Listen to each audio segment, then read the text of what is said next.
ஐயோ, முதுகுக்கு பின்னாடி என்ன நடக்குதுன்னு தெரியாம நீங்க பாட்டுக்கு பேசிட்டு இருக்கீங்களே. அந்த கவிதா இரு, நான் இன்னும் பேசியே முடிக்கல. நீ உன் பிரசவத்தை உங்க அம்மா வீட்டில் முடிச்ச உடனே குழந்தைய தூக்கிக்கிட்டு தயவு செஞ்சு எங்க வீட்டுக்கு வந்துருமா. நீ நம்ம குழந்தையோட எங்க அம்மா அப்பா பாதுகாப்புல இருந்தனா அதுவே உனக்கு பெரிய நிம்மதியா இருக்கும். உன் கூட எங்க அம்மா அப்பா இருக்கிறது கர்ணக்கிட்ட இருக்கிற மார்பு கவச மாதிரிமா. அப்புறம் உன்னையும் என் குழந்தையும் யாரும் எதுவுமே செய்ய முடியாது. நம்ம குழந்தைய பாத்துக்கிறதுக்கு எங்க அம்மா ஒருத்தி போதும்மா. ஏன் நீங்க எங்க போறீங்க? ஜெயிலுக்கு.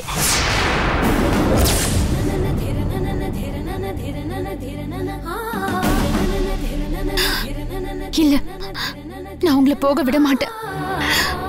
குழந்தை பெத்து உங்க கையில கொடுத்துட்டு நான் ஜெயிலுக்கு போறேன். இல்ல திவ்யா, அது சரி வராது.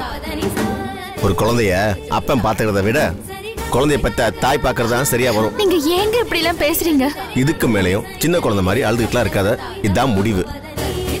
இதுதான் நடக்க போகுதுன்னு தெரிஞ்சதுக்கு அப்புறம் அடுத்து என்ன நடக்குதுன்னு யோசிப்போம். இப்ப சொல்லு, எதுக்கு என்ன அவசரமா போன் பண்ணி வர சொன்ன?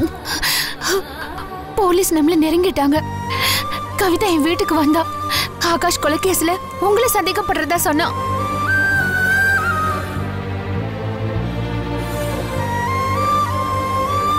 உங்க ஃப்ரெண்டு சேகரை பிடிச்சு அவரை விசாரிச்சிருக்காங்க.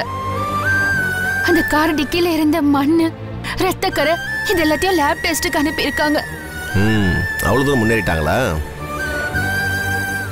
அநியாயமா என் ஃப்ரெண்டை மாட்டி விட்டேனே. இப்போதைக்கு கவிதா பார்வையில நீங்க தான் ஆகாஷ கொலை செஞ்சவரு. எனக்கு ரொம்ப பயமா இருக்கு. இது கவிதாவை வந்து என்கிட்ட சொன்னா எனக்கு மனசே உடைஞ்சு போச்சு. நீங்க அநியாயமா ஜெயிலுக்கு போக கூடாதுங்க. இது நடக்க கூடாது. அதனாலதான் நான் இப்போ ஒரு முடிவு பண்ணிருக்கேன். என்னன்னு எனக்கு புரியுது. அப்படியெல்லாம் நீ போலீஸ் போய் சரண்டர் ஆகிறதுக்கு நான் விட மாட்டேன் திவ்யா. என்ன பேசவே விட மாட்டீங்களா? என் உயிரே போனாலும் நான் விட மாட்டேன். நமக்கு நம்ம குழந்தை வாழ்க்கை முக்கியம். ஒரு நிமிஷம் இரு.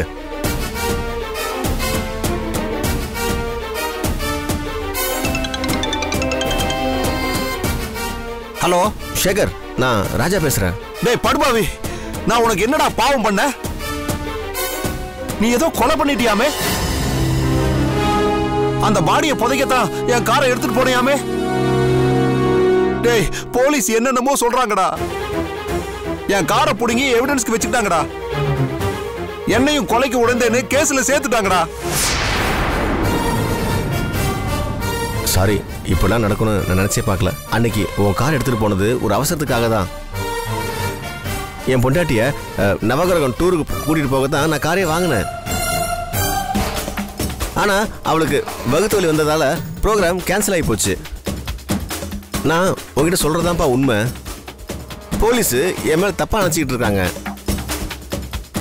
உன்னையும் இதுல மாட்டி விட்டாங்க. இங்க பாரு, எப்படியாச்சும் உன்னை இந்த கேஸ்ல இருந்து விடு வச்சிடறேன். என்னால தானே உனக்கு தேவையில்லாத டார்ச்சர்லாம். ப்ளீஸ் தயவு செஞ்சு என்னை மன்னிச்சிருப்பா. ஹலோ ஹலோ சேகர், என்னப்பாச்சு? ஏதாச்சும் சொல்லுப்பா. என்ன சொல்றாரு? கடுப்பாயி கட் பண்ணிட்டான். சரி, வா நம்ம போவோம்.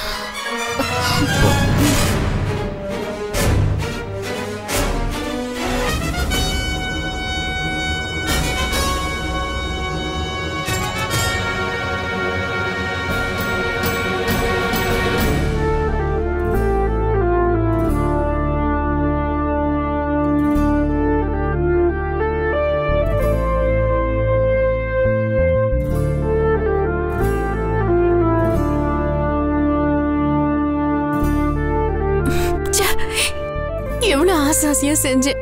இப்படி சொல்லிட்டாங்களே. என்ன 2 அடி அடிச்சிருந்தா கூட நான் தாங்கிட்டு இருப்பேன். அந்த பாஸ்கர் நேத்து வந்தவன், அவன் முன்னாடி என்ன எவ்வளவு அசிங்கப்படுத்திட்டா. விடு சரசு, மத்தியானத்துல இருந்து 2 தடவை சொல்லிட்ட. 1000 தடவை சொன்னாலும் என் மனசு ஆறலைங்க. அவளுக்கு நான் அப்படி என்னங்க பாவம் பண்ண? நீ அவளை இங்க கூட்டிட்டு வந்ததா நீ பண்ண பாவம் நினைக்கிறானா? அவ வரட்டும், நான் நல்லா கேட்கறேன் அவளை. ஐயோ வேண்டாங்க, தப்பாயிட போகுது. ஏன் சரசு, தப்பா பேசினவா அவ, நீ ஏன் பயப்படுற? இல்லங்க, அவ இங்க வரதுக்கு முன்னாடியே என்கிட்ட சொன்னா எந்த விதத்திலையும் அவளை நம்ம அவமானப்படுத்த கூடாது, சண்டை போடக்கூடாதுன்னு. அவ மட்டும் உன்னை அவமானப்படுத்தலாமா? உங்களோட சண்டை போடலாமா? அது நேத்து வந்த பாஸ்கர் முன்னால. சரி விடுங்க, நாம சண்டை போட வேண்டாம். நாம எது சொன்னாலும் உடனே நான் இங்க இருக்கட்டுமா, இங்க இருந்து போகட்டுமா, குழந்தை பெத்துக்கட்டுமா வேண்டாமான்னு ஆரம்பிச்சிருவா. எதுக்குங்க வம்பு? என் தங்கச்சி தானே, எதுத்து நிக்க முடியுமா? அவ தாங்குவாளா? குனிஞ்சு தானே போகணும். என்ன சரசு, நீ என்ன கொத்தடிமையா? இந்த பாரு, இப்படியே குனிஞ்சு குனிஞ்சு போனா நீ வளைஞ்சு போக மாட்ட, ஒடிஞ்சுதான் போவ. அதை ஞாபகத்துல வச்சுக்க. இப்படி எல்லாம் பேசாதீங்க. அதுக்கப்புறம் நான் உங்ககிட்ட இனிமே எதுவுமே சொல்ல மாட்டேன். ஏதோ மனசு பாரமா இருக்கே, உங்ககிட்ட சொன்னா மனசு ஆறுதல் கிடைக்குமேன்னு சொன்னேன். நீங்களும் இப்படி பேசினா அப்புறம் நான் யார்கிட்ட தான் போறது?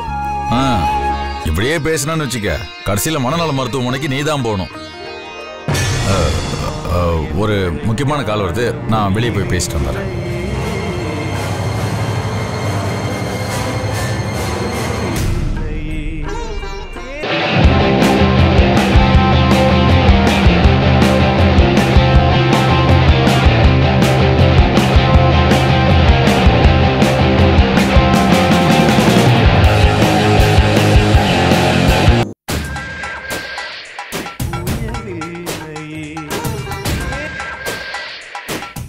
சொல்லு கவிதா.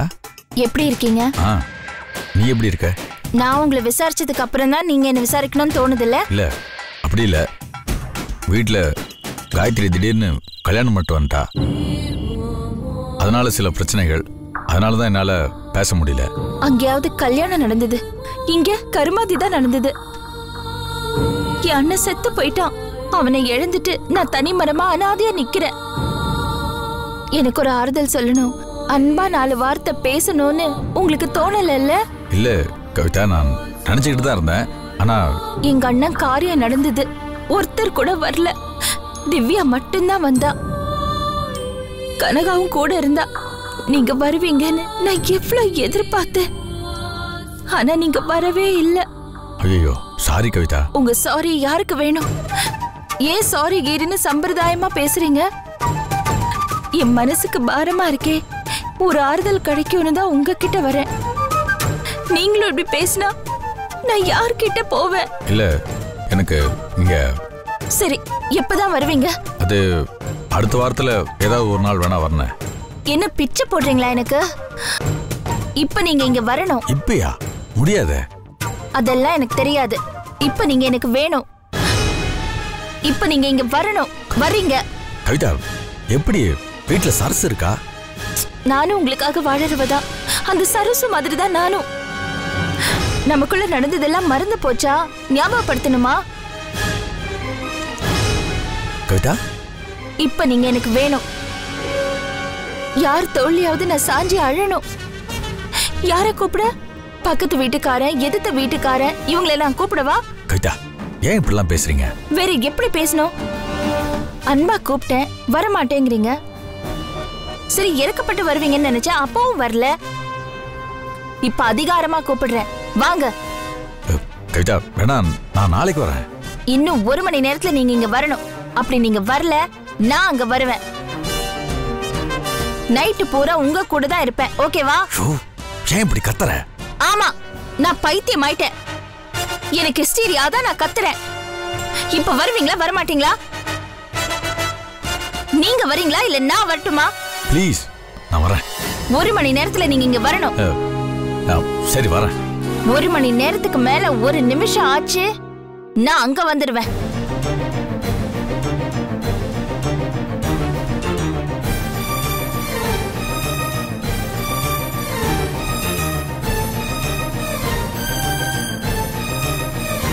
அண்ணனும் தங்கச்சியும் ஒரே மாதிரி தான் இருக்காங்க. அன்பா கூப்பிட்டா வரமாட்டேங்கிறாங்க. நான் ஆத்திரமா கத்துனாதான், நான் அங்க வரவான்னு கேட்டாதான் பயந்து ஓடி வராங்க. சுப்பு வரட்டும், வச்சுக்கிறேன் அவரை. சரசு, ஆபீஸ்ல இருந்து தான் போனு. அர்ஜென்டா கிளம்பி வர சொன்னாங்க. என்னங்க இந்த நேரத்துல என்ன வேலை? அது என்ன வேலைன்னு தெரியல, போனாதான் என்ன வேலைன்னு தெரியும். நான் போய் பார்த்துட்டு வந்துட்டுமா? சரி, சீக்கிரம் வந்துருங்க. சரி.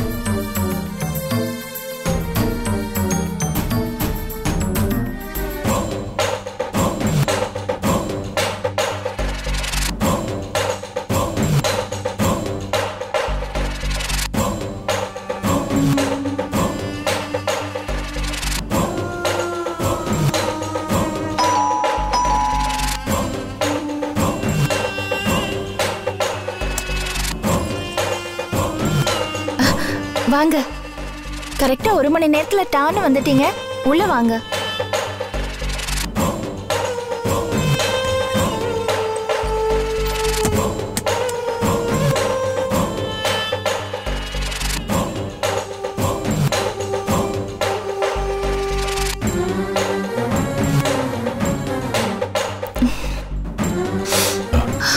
கவிதா, என்ன மன்னிச்சிருங்க. உங்களை வரவழைக்க எனக்கு வேற வழி தெரியல. அதான் ஹாஷா பேசிட்டேன்.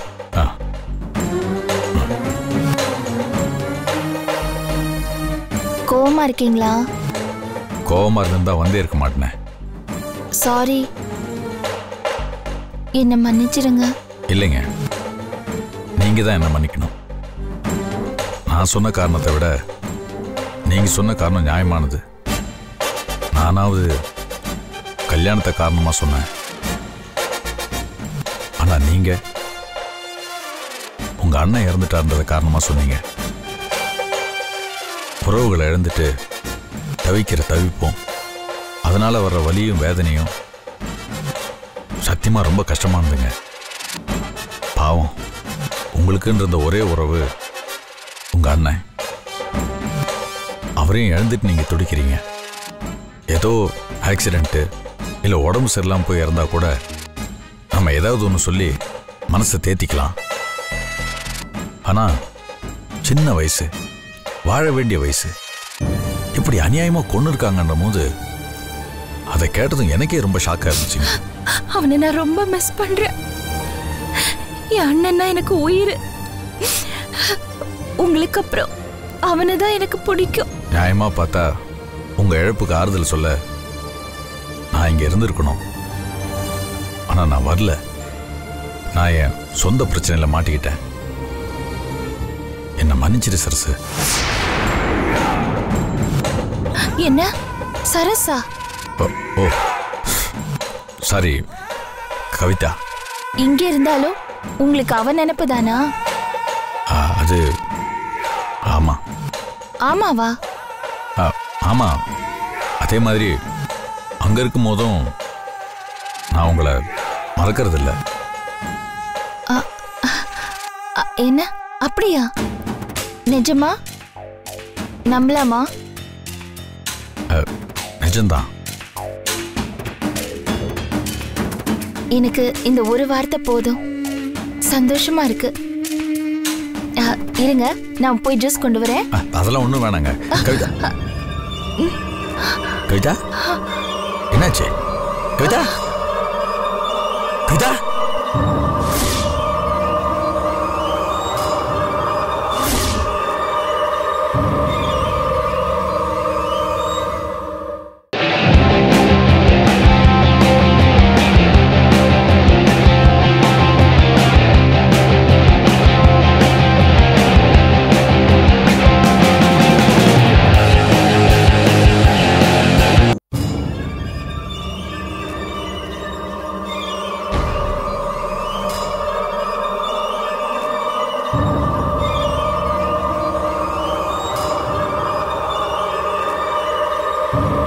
என்னாச்சு டாக்டர்? அவங்க கர்ப்பமா இருக்காங்க.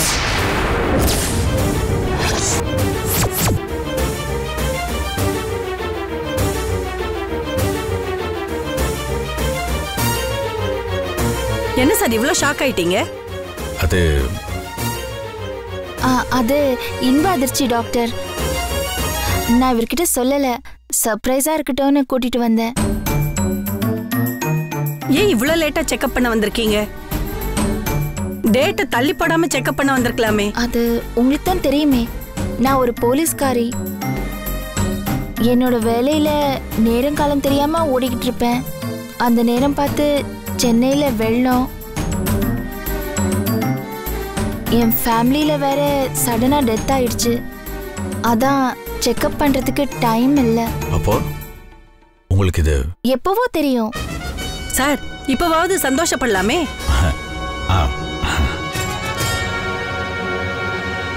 இவங்கள கொஞ்ச நாள் ரெஸ்ட்ல வச்சு பாத்துக்கோங்க. கரு வளர்ற ஸ்டேஜ். ரொம்ப ஓடி ஆடி வேலை செய்ய வேண்டாம். ஒரு 15 நாள் லீவ் போட்டா பெட்டரா இருக்கும். சரி, நான் பாத்துக்கிறேன் டாக்டர். ரெகுலரா செக்அப்க்கு கண்டிப்பா வந்துருங்க. ஏதாவது அனிமிக்கா இருக்கேனா? You are perfectly healthy. உங்களுக்கு பிறக்க போற குழந்தை நல்ல ஆரோக்கியமா தான் இருக்கு. இருந்தாலும் நான் ரெகுலரா தர மாதிரியே தரேன். நல்லா சாப்பிடுங்க. அம்மா சார் என்ன ஒரு மாதிரி ஷாக்கா இருக்காரு? இவரையும் நல்லா கவனிச்சுக்கோங்க.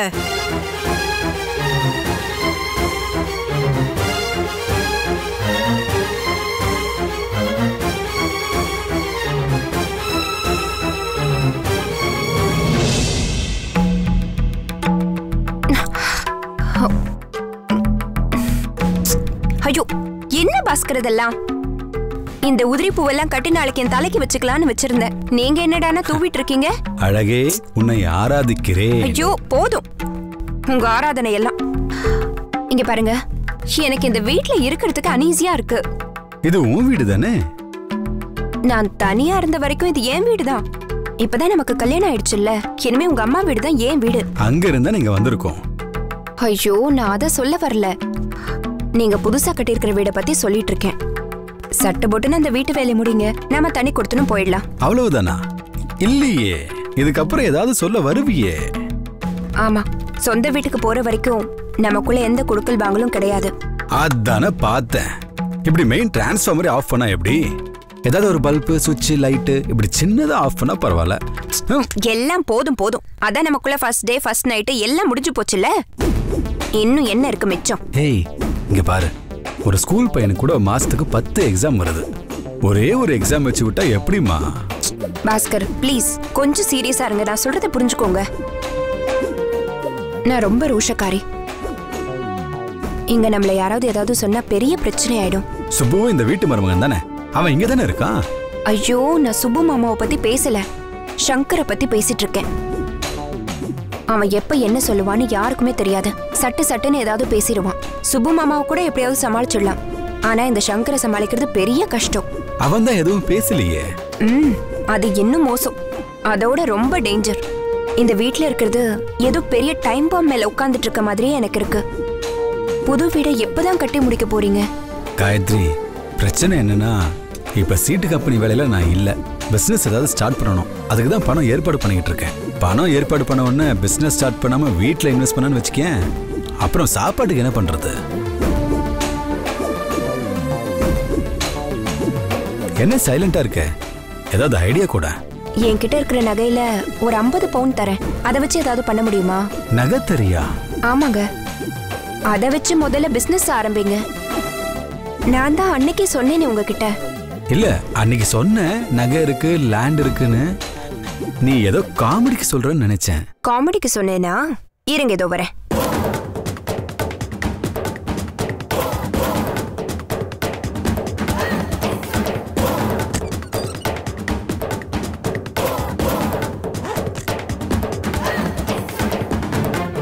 கொஞ்சம் தள்ளி உட்காருங்க. நான் சீரியஸா தான் சொன்னேன். என் நகையெல்லாம் நீங்க இதை வச்சு பிசினஸ் ஸ்டார்ட் பண்ணுங்க. இப்போதைக்கு நிலத்தெல்லாம் தொட வேண்டாம். பிசினஸ் ஆரம்பிச்சதுக்கு அப்புறம் அதை ரன் பண்றதுக்கு நிலம் தேவைப்படும். அப்ப நிலத்தை வச்சு ஏதாவது பண்ணிக்கலாம்.